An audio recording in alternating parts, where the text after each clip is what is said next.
Hello everybody, this is English for you and a very warm welcome to the studio. Today I have my Fazekas guests here. Kata, how are you doing? Fine, everything's okay. Bence, how are you doing? Hello. Well, to tell you the truth, I'm a little bit confused because it's the first time I appear on television. Yes, this is the first time you've been here. You're gonna love it. And Szabolcs phoned me this morning and he said he wasn't feeling very well. So Szabolcs, if you're watching us, get better. Victoria, how are you doing? Fine, thank you. Good. Victor, what's up? I'm great. Good. Matyi at the back, would you give me a nice Hi, wave? Victor, how are you? I'm fine. I have my students here, so obviously I'm very happy. We are happy and today's special guest is Mr. Mark Andrews, who's been working for the British Council for 100 years, for 12 years. Yeah. And also he's been lecturing at ELTE, Ötvös Loránd Tudományegyetem, teaching English, British studies. Methodology. Right. Thank you for coming. Pleasure. Good. I've got a special surprise for you. This is Mark's school report. And the date is 1974. How old were you then? 1974. I must have been, was that 17 years old, I think? 17, and you are 17 in the studio, so it's a fantastic coincidence. And Hungarian teachers assess their students' work, judge their work, assess their work by giving them marks from 1 to 5, 1 being the worst, 5 being the best. But in Britain, it's a little bit different. Here, again, you can see Mark's report. And are we going to see Mark's marks? Probably. Probably. It's not really marks, but they give written assessments. And here is the moment of truth. Mark, would you read out what your teacher wrote about you? This is very embarrassing, very embarrassing. I find him a most frustrating pupil. He undoubtedly has a flair for the language and is full of enthusiasm. Unfortunately, he is extremely lax in the prompt presentation of work. And when his interest is lacking, downright lazy. Now you are on the other side of the barricade. Now you are a teacher, but you used to be a student. And 2 words just stuck here. One is a most frustrating student, and the other one is downright lazy, right? But some positive thing in it, that is, he had, or maybe he has, a flair for languages, a natural ability to do something very well, a flair for something. Victoria, I mean, you've been working, you've been studying with these guys for a couple of years. That's right. Can you say what they have a flair for? All right. So Victor definitely has a flair for drawing, I think we've seen that, and for sports as well. He plays really well basketball. And then Bence, I think he has a flair for driving whatever gets into his way, like whether it's a horse, then he rides it, or a car, or he can sail as well, everything. And then Kata, she has a flair for arts, I think, because she has a notebook where she writes a lot of very interesting things and draws as well. And everyone's really interested in that, and we read that all the time. Turn back. Matyi is included too. Yep. So, Matyi, I think he has a flair for communicating, definitely. Don't you? I think. Okay. Victoria, we agree on that. thank you very much. It was just excellent. And I think you have a flair for languages. I'm absolutely sure that you have a fantastic flair for English. And now we are traveling to Wolverhampton, which is in the Black Country. That's is it right. called Black Country? Midlands? That's right. Next to Birmingham? That's right. Yeah. Okay, so we are going to go to Wolverhampton, and you can see Wolverhampton Girls' High School.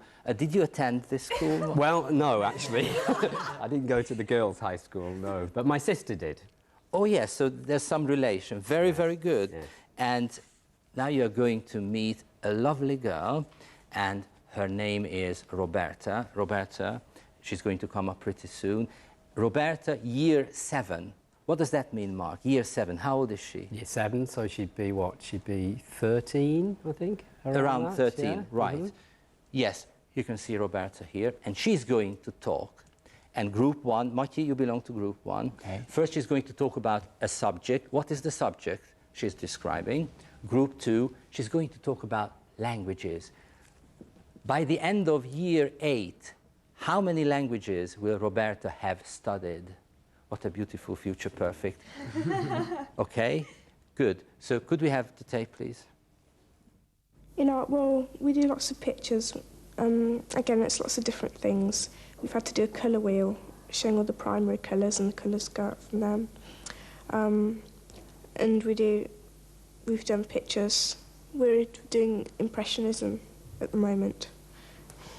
We have to try and pick out something that's happened in our lives and paint it in an impressionist way. We have half a term of Russian, half a term of German to decide which one we want to carry on with.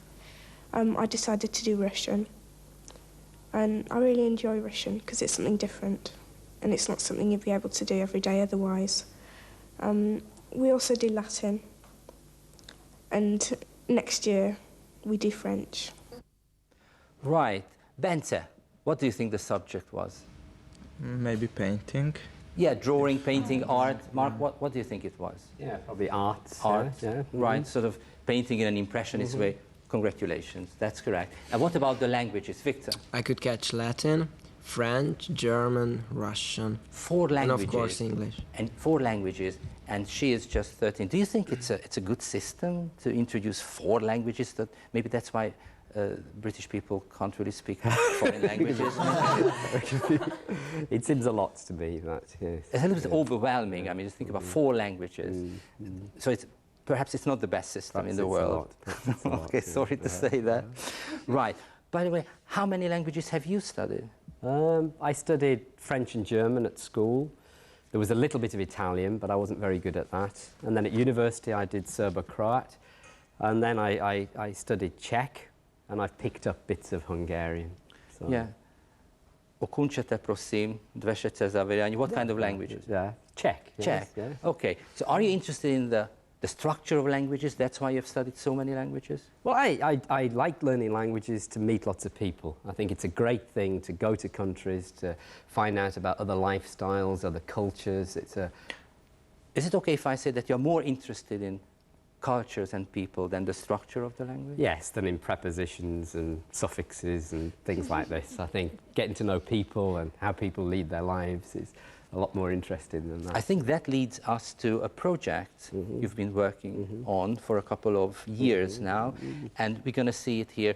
It's going to be a course book. Zoom In, that's the title, and Britain through Hungarian eyes or something. Would you like to talk about the glasses? You can see glasses, red, white and green. Yeah. So what's the story? Yeah, well, we think it's good to have a book that's written by Hungarians that looks at Britain through the eyes of Hungarians. So you experience a culture in the way that when you go somewhere, you find out things, you compare it with your own society, instead of a book that's just written by British people. Yeah, and what kind of a book is it?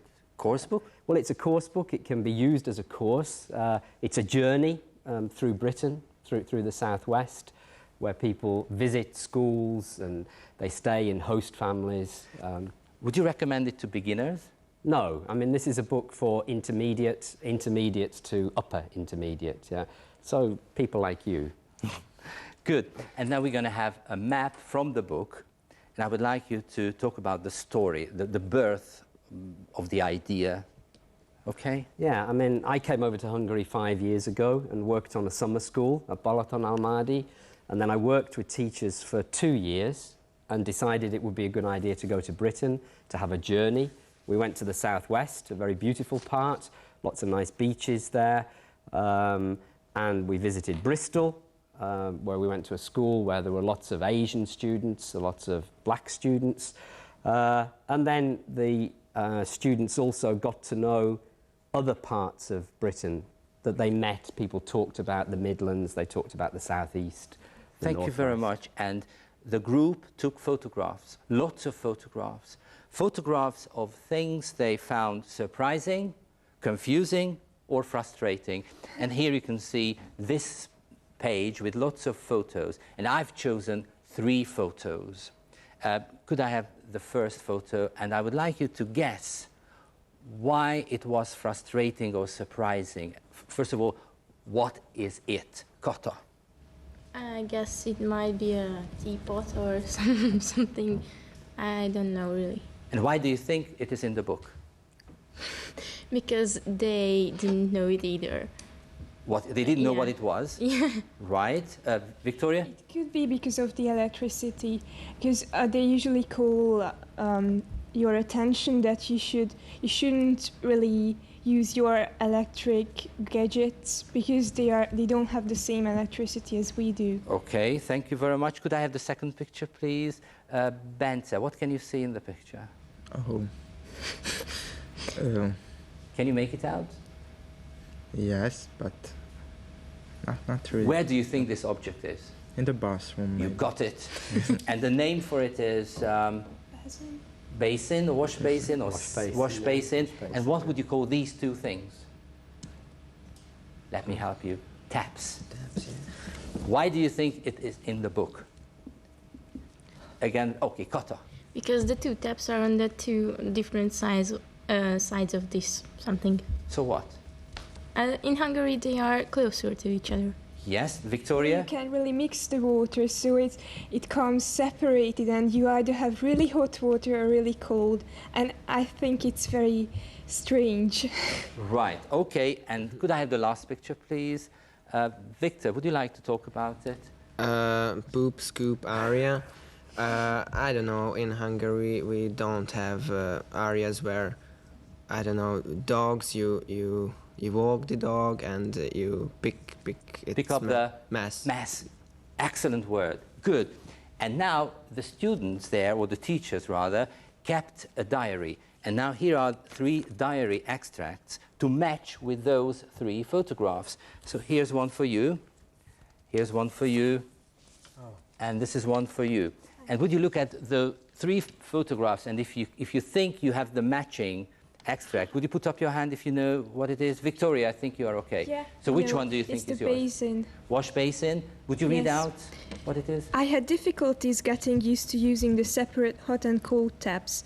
Once I even burned my hand. Another time the water was freezing cold. I found the whole thing very frustrating. And there's a name. Yeah, it's Uwe. Uwe. Uwe. Good. Thank you very much. Mati? Yeah. I couldn't work. It's in the left side, there, Yeah. mine.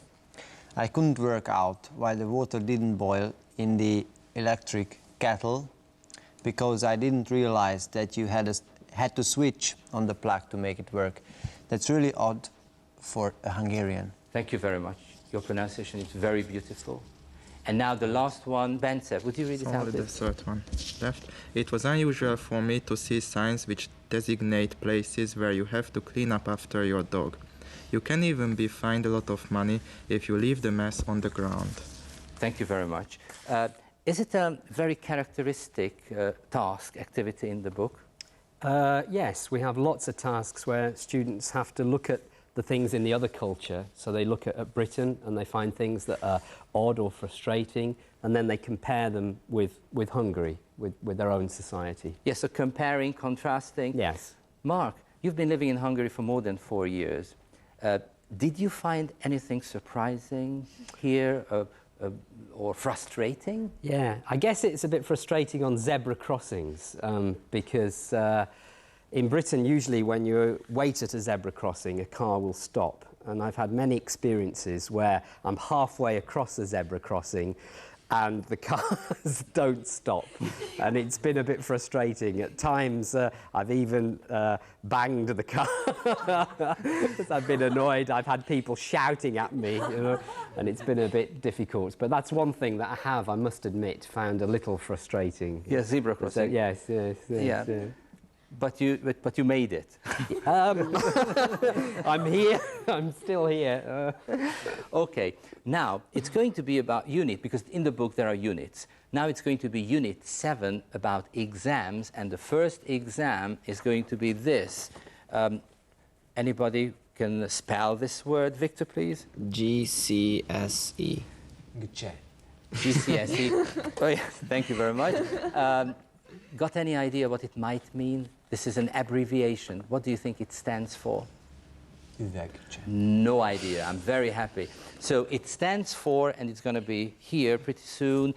Kata, would you read it out, please? General Certificate of Secondary Education. General Certificate of Secondary Education. Mark, I think we need some information. What age group, how many subjects, and one more thing, what are the compulsory subjects that British students have to take? Compulsory. Compulsory is something that you must do, something that must be done. Compulsory, not optional. Okay, over to you, Mark. Right. The General Certificate of Secondary Education students take at the age of 16, and after that they can leave school if they want to. My mother phoned up my headmaster, or the headmaster that's in my school now, to find out which subjects were compulsory now at Wolverhampton Grammar School. And he told her that it was English language, English literature, maths, chemistry, biology and physics, history or geography, and one modern language. So at my old school, it's either French or German or Italian. When I went to school, there were only 2 compulsory subjects, and they were English and religion. By law, were the only subjects that you had to do. But some schools can decide which subjects they make compulsory and which they don't. Yeah? Thank you very much. Now we are traveling back to this Wolverhampton Girls' High School, and you are going to meet the headmistress. And this is a very, very good school. Group 1, Mati, you belong to Group 1. I know. What is she saying about GCSE, about the exam Mark has just described? Group 2, what is she saying about advanced GCE, advanced level, at the age of 18, which is pretty close to our system. So advanced level, advanced GCE. Okay, that's going to be your group. Okay, would you roll the tape, please? Our exam results are very good. We achieve a very high standard, and we are among the top schools nationally. For example, this year at GCSE, more than half the girls achieved grade A's in 5 or more of their subjects. Our pass rates both at GCSE and A-level are very high, in the high 90s every year. Good, thank you very much. And you're gonna see the table to help you explain what's going on. So about the GCSE, Kata. I don't know, I heard that the woman said that more than half of the girls have very good results in this GCSE, but I don't know what this whole thing means. They get grade A. Yeah. Now you can see from grade A to C, which is very, very good. Which is the fail grade? Yeah. E. E is fail. So A to C is really, really good. So it's a very, very good school. And how about the advanced? Victoria, could you catch that? Yes, the advanced in it, the pass rates are very high, and you can see that they are improving. Yeah, it's like Fazekas in a way. And would you agree if I say that this is a posh school? Yes, I mean, some people would call it a posh school. Yeah. Posh means that upper class, very rich people, like posh hotel, posh restaurant, posh schools, where rich people, upper class people go. Can you say anything about the origin of this word? It sounds very strange. P-O-S-H. It's from the times of the British Empire, when people went on boats to India, and it's port outward, starboard home. Port means left, starboard means right. Yeah. So when you went on a boat, the left-hand side was the best side for the weather, and then coming back from India, the right-hand side, the starboard side, was the best. And that's the origin of that word. Mark, yeah. would you repeat it? Port outward, starboard home. Posh. It's a nice word, isn't it? Good. All right. What we're going to do now... right. Yes. Now we're going to see the other side of the coin. This was a very good school, but now you're going to see something else. Group 1, how long does it take? How long does the GCSE take? How long does it take? And you two, are the girls happy? Because we're going to meet two girls. But before that, because the girls speak very fast and their English is not very understandable. So Mark, would you be so kind as to read out the first? Sure. I don't think I did very well in science. I opened the pages, oh, I don't know that. And I thought, what do they expect from me to write? So I just wrote down anything. That's one girl. How about the other? Thing was, with the science exam, we got really used to doing multiple choice questions. And then the final exam paper came, and it was just questions with no choice of answer. Right. And now you're going to watch and you're going to listen to it. Don't forget, GCSE, how long does it take, and about the girls. Would you roll the tape, please? 6 weeks after they began, the GCSEs are finally over. I don't think I did very well in science. I sort of opened the pages like, oh, I don't know that. And I just thought, what do they expect me to write? So I just wrote down anything. The thing was with the science exam is we got really used to doing multiple choice questions. And then the final exam paper came and it was just questions with no choice of answer.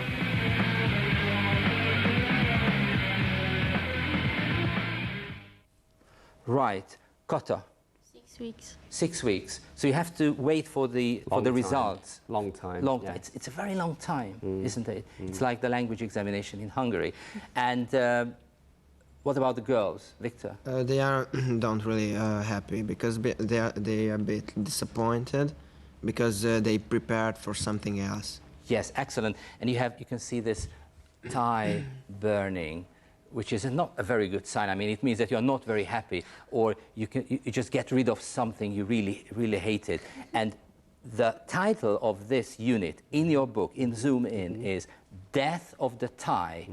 Some explanation, please. Well, we saw this program when we were in England, and the person, when they finished their GCSEs, they decided to set a match to light the tie and get rid of it. So we thought it would be quite nice to call the unit the Death of the Tie. So that's where that comes from. Yeah, okay. Now, you've been talking, but now it's going to be our task, because in Hungary we have special sort of traditions, and you've been living in Hungary for quite some time, so I wonder if you can come up with the Hungarian words. Would you be so kind, Group 1, as to describe what it is? Matyi, it's your turn, and this is yours.